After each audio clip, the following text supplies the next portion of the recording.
और त्रिपुर दहन की कथा। यदि राशि समे कामान वरान सत्तां वरदर्शवं कामान हृदयं सरोवहं भवत्सस्तु वृणे वरम् इंद्रियाणि मनः प्राणः आत्मा धर्मो धृतिरमितिः ह्रीं श्री तेजसः स्मृति सत्यम यस्य नश्यति जन्मना। प्रहलाद जी ने कहा, मेरे वरदान शिरोमणि स्वामी, यदि आप मुझे मुंह वर देना ही चाहते हैं तो यह वर प्रदान कीजिए। मेरे हृदय में कभी किसी भी कामना का बीज अंकुरित न हो और हृदय में किसी भी कामना के उदय हो। मन प्राण देह धर्म धैर्य बुद्धि लज्जा श्री तेज स्मृति और सत्य ये सब के सब नष्ट हो जाते हैं। जिस समय मनुष्य अपने मन में रहने वाली कामनाओं का परित्याग कर देता है, उसी समय वह भगवत स्वरूप को प्राप्त कर लेता है। भगवान आपको नमस्कार है, बारंबार नमस्कार है। श्री नरसिंह भगवान ने कहा, प्रहलाद, तुम्हारे जैसे मेरे कांत प्रेमी इस लोक अथवा परलोक में किसी भी वस्तु के लिए कोई कामना नहीं करते, फिर भी अधिक नहीं केवल एक मनवंतर तक मेरी प्रसन्नता के लिए तुम इस लोक में दैत्याधिपतियों के समस्त भोग स्वीकार कर लो। भोग कर्म पुण्यों के फल और निष्काम पुण्य कर्मों के द्वारा पाप का नाश करते हुए समय पर शरीर त्याग करके समस्त बंधनों से मुक्त होकर तुम मेरे पास आ जाओगे। भक्त प्रहलाद ने अपने पिता की मुक्ति के लिए भी नरसिंह भगवान से वर मांगा।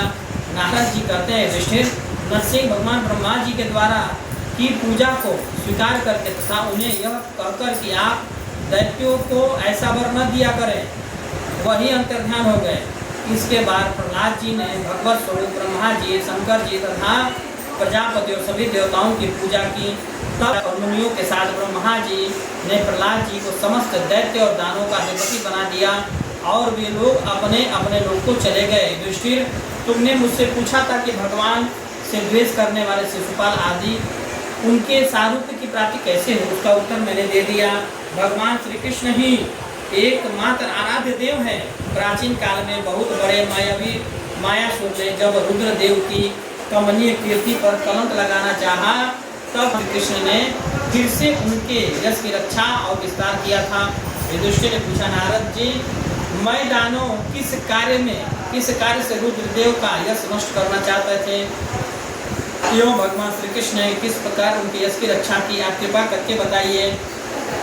नारद जी ने कहा, एक बार इन्हीं भगवान श्री कृष्ण से शक्ति प्राप्त करके देवताओं ने युद्ध में असुरों को मारा था। उस समय सबके सब असुर मायावियों के परम गुरु मैदानों के शरण में गए। शक्तिशाली मायासुर ने सोने चांदी लोहे के 3 विमान बना दिए। वे विमान क्या थे? 3 पुरही थे। वे इतने विलक्षण थे कि उनका आना जाना मालूम नहीं पड़ता था। दैत्य सेनापतियों के मन में 3 लोक और उनके प्रति वैर भाव तो था नहीं। अब उनकी याद करके उन तीनों विमानों के द्वार के पीछे रहकर सब का नाश करने लगे। तब लोकपालों के साथ सारी प्रजा भगवान शंकर की शरण में गई और उससे प्रार्थना की। उनकी प्रार्थना सुनकर भगवान शंकर जी ने धनुष पर बाण चढ़ाकर तीनों पुरों पर छोड़ दिया। उनके बाणों के स्पर्श से सभी विमानवासी निष्प्राण होकर गिर पड़े। महामायावी बहुत से उपाय जानता था। वह उन दैत्यों को उठाकर अपने बनाए हुए अमृत के कुएं में डाल दिया। अमृत रस का स्पर्श होते ही सब जी उठे। भगवान श्री कृष्ण ने देखा कि महादेव जी को अपना संकल्प पूरा नहीं होने के कारण उदास हो रहे हैं। तब उन्होंने एक युक्ति की। वही भगवान विष्णु उस समय गौ बन गए और ब्रह्मा जी बछड़ा बने। दोनों के समय उन कुओं में गए और उस सिद्ध रस के कुएं का सारा अमृत पी गए।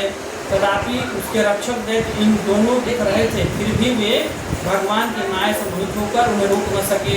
जब माया सुन के बात मालूम हुई, तब भगवान की इस लीला का स्मरण कर उसे कोई शोक नहीं हुआ।